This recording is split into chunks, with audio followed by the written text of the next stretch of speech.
Head lapsevanemad, kutsun teid 2. novembril minu unistuste päeva vaimse tervise päevale. Sellel aastal tutvustame teile praktilise mudelina ühte universaalset tööriista, mida saate kasutada igapäevaselt oma lastega, perega ja miks mitte ka tööl.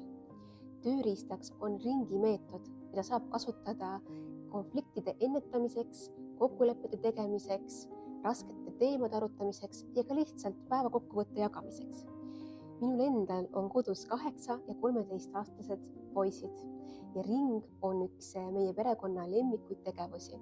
Esmakordselt kasutasime seda siis, kui minu noorem poeg Frederik oli 3-aastane ja me läksime välismaale reisile.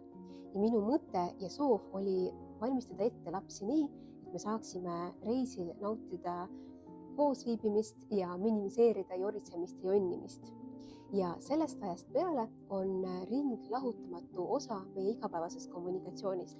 Igapäevaselt kasutame ringi, et teha päevakokkuvõtteid, jagada muresid ja rõõme, otsida lahendusi keerulistele olukordadele ja lihtsalt kuulata ja olla kuuldud. Tänu ringile õpetasin poistele rääkima oma mõtetest ja tunnetest ning väljendama selgelt ka oma vajadusi. Ring on taastav praktika ja 2. novembril kaasasin Eesti parimaid tegijaid selles valdkonnas, et üheskoos õppida, katsetada ja olulised teadmised koju kaasa võtta.